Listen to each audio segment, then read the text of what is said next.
que a gente já sabe? A gente sabe que Israel tá junto, Isso. foi um ataque conjunto. Como que tá a Europa nisso? A reação do mundo? E o que foi destruído? O que aconteceu? Não sei se esperava que o Irã ia atacar prédios e alvos civis em Doha ou em outros lugares que não estão relacionados com a guerra. Qual que é a intenção de tudo isso?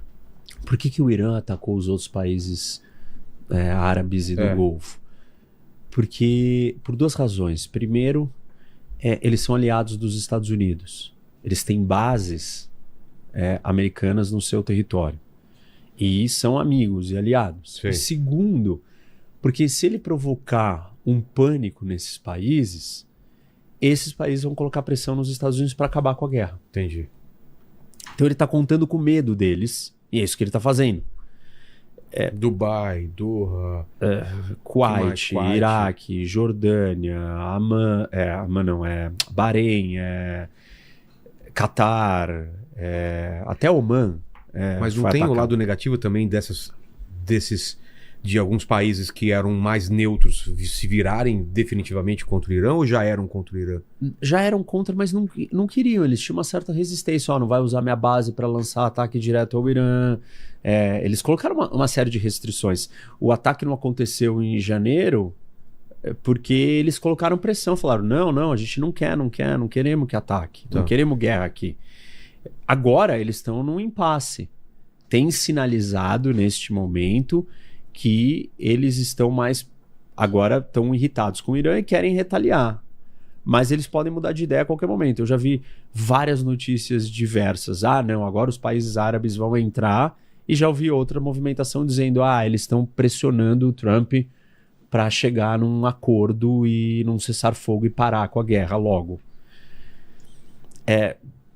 Não faz sentido, né, eles recuarem, porque deixar o Irã fortalecido ali vai dar um sinal para o Irã que eles são vulneráveis, e qualquer minuto que o Irã lance alguns drones contra eles vão acabar recuando e vão ter que ceder. Então eles mostraram uma fraqueza para o Irã, mostrarão uma fraqueza se escolherem simplesmente apaziguar o Irã, ou ficar com medo e acabar a guerra agora.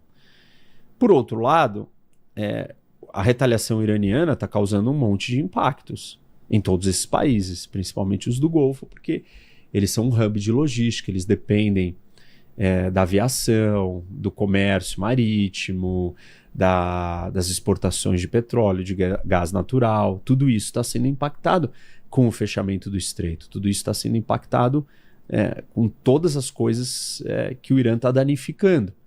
O Catar parou a sua produção de gás natural. Ele desligou. Isso fez o preço do gás natural na Europa aumentar em 50%. O Catar é um dos maiores fornecedores do mundo de gás natural. E ele parou porque um drone iraniano acertou uma das suas instalações e ele achou melhor desligar as outras todas e ele parou de produzir. Caramba! E a mesma coisa aconteceu com a Arábia Saudita. Então o Irã agora ele está atacando não só as rotas por onde passa todas essas commodities, essa energia, mas ele está atacando também a infraestrutura desses países.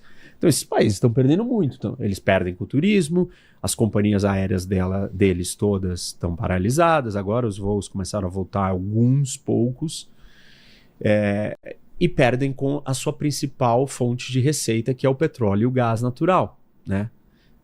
Tudo isso faz a economia deles ficar numa situação complicada, a imagem deles ser arranhada. Será que esses lugares são seguros?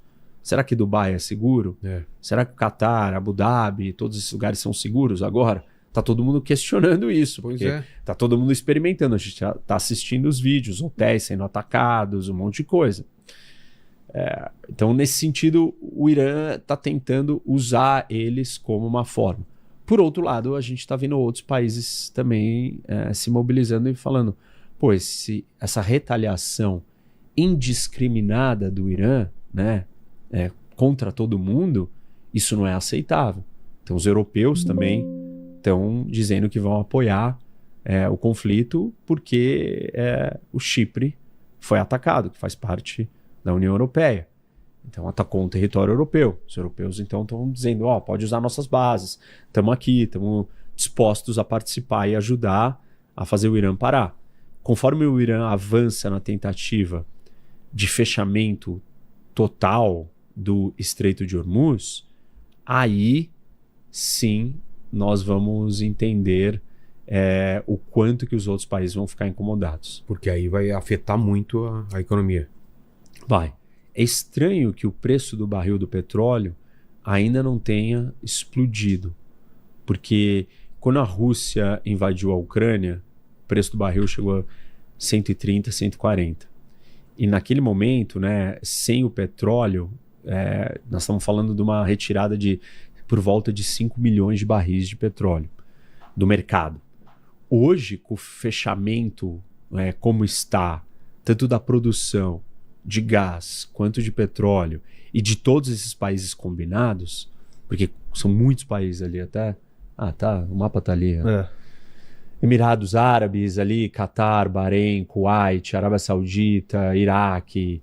Pelo menos 1, 2, 3, 4, 5 grandes produtores, mais o Irã, 6 grandes produtores no mundo não conseguem vender o seu petróleo para o mundo. Pô, isso é muito superior a tirar a Rússia do mercado. Com certeza. E como que o barril do petróleo ainda não explodiu? Ou os traders dos mercados sabem de alguma coisa que ninguém sabe, ou espere para ver, porque vai vir uma explosão. Uma explosão no preço do petróleo, que seria o natural, a não ser que eles achem que tem petróleo para substituir tudo isso de algum outro lugar. E não é o petróleo da Venezuela, porque a Venezuela não produz essa quantidade de petróleo. A Venezuela está sucateada, o petróleo venezuelano é pior, é ruim, precisa de muito investimento, até a produção se elevar e tal, vai demorar. Então não vai vir da Venezuela. E isso tudo mexe com o mercado. É estranho que o mercado não para de subir o preço do barril, o ouro, tá tudo indo na direção de dólar, problema, guerra, caos. Todo mundo esperando. Que mas poderia ser pior, né? Tá. Vamos falar então o que aconteceu. Foi sábado, né? Foi sábado, O que aconteceu sábado? Qual foi a primeira ação e qual foi a ação coordenada? O primeiro ataque começou às 9 da manhã. Do sábado? Horário deles, né? Tá. Não nosso. E isso é uma novidade. E foi uma... Porque normalmente à noite? Tem algum motivo por ser à noite? É mais camuflado, as pessoas estão dormindo, ninguém passa a noite acordada, tá todo mundo... as coisas não estão funcionando normalmente, né? É um momento mais apropriado, mais inesperado, mais difícil de se enxergar. À luz do dia, estamos de dia, estamos vendo. E eles decidiram fazer o ataque de dia, propositalmente para pegar a liderança no contrapé. E conseguiram. Porque eles atacaram e mataram o ministro da Defesa, o chefe da Guarda Revolucionária, outras figuras importantíssimas e o líder supremo. Quem no fez primeiro esses ataques? O Israel ou os Estados Unidos? Israel. Claro, com a ajuda dos Estados Unidos, enfim, né? É um ataque conjunto, mas a participação de Israel não foi tímida nem secundária. Mais de 200 aviões israelenses, caças, participaram disso. Então, é um contingente imenso. Se você colocar toda a Força Aérea Europeia, eles não têm essa capacidade de conduzir uma operação com 200 aviões simultaneamente. Caramba! E não é por um acaso que os Estados Unidos escolheram, então, há algum tempo, tirar Israel de posicionada como comando da Europa, né? Os Estados Unidos têm vários comandos militares que organiza a distribuição de forças pelo mundo. E passaram a colocar Israel no comando central, que é o comando que cuida do Oriente Médio.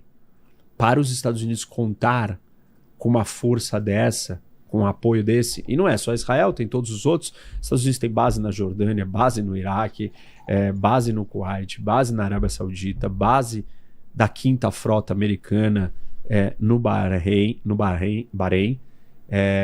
e a base central do comando central, que é esse comando que cuida da região do Oriente Médio, está no Catar. E também tem base nos Emirados. Então tem muita base e tem a ajuda de Israel. E Israel tem uma penetração, uma infiltração interna com inteligência dentro do Irã. E isso faz toda a diferença. Por isso que Israel, na guerra, no meio do ano passado, conseguiu matar figuras tão importantes e agora de novo. E até matou o Ahmadinejad, né? Lembra dele? Sim. Ele foi morto também. Não era uma figura que tinha mais influência. Esse é o ministro da Defesa e o comandante da Guarda. Não era uma figura que tinha influência no regime, mas ele criou muitos problemas, né, para Israel. Ele tinha um discurso negação de holocausto, antissemita, e foi morto também. Então, essas operações são mais cirúrgicas. Pegaram ele de dia, né? O Ayatollah, ele não achava, senão ele estaria no bunker escondido. E ele não estava exatamente pelo horário, pelo momento. E essa foi a inovação aí da operação para tentar atacar. O que mais? Atacaram um monte de instalações, né? O objetivo é destruir toda a capacidade de defesa aérea do Irã, para que os Estados Unidos e Israel tenham superioridade aérea e controle do espaço aéreo. É sempre esse o primeiro passo. E, com isso, destruir os lançadores. E não só os mísseis que o Irã está lançando, mas os lançadores. Israel diz que 50% de todos os lançadores iranianos já foram destruídos. Ainda tem bastante. Na guerra no meio do ano contra Israel, o Irã lançou por volta de 500 mísseis. E agora, alguns dados da inteligência de Israel falam que o Irã tem um estoque de 2.500 mísseis. O Irã no começo, atacou muitos seguidos para saturar, né, sobrecarregar a defesa aérea israelense, e agora ele está diminuindo um pouco do volume. Provavelmente está ficando mais difícil. Cada vez que lança, consegue identificar de onde está lançando, e aí vão lá e destroem, atacam. Então, os americanos e os israelenses estão trabalhando para que, né, eles consigam destruir. O objetivo da guerra é destruir a capacidade do Irã de construir uma bomba, destruir a marinha iraniana e destruir o estoque e a capacidade do Irã de construir mísseis balísticos. E aí o quarto possível é a mudança de regime, tirar esse regime do poder.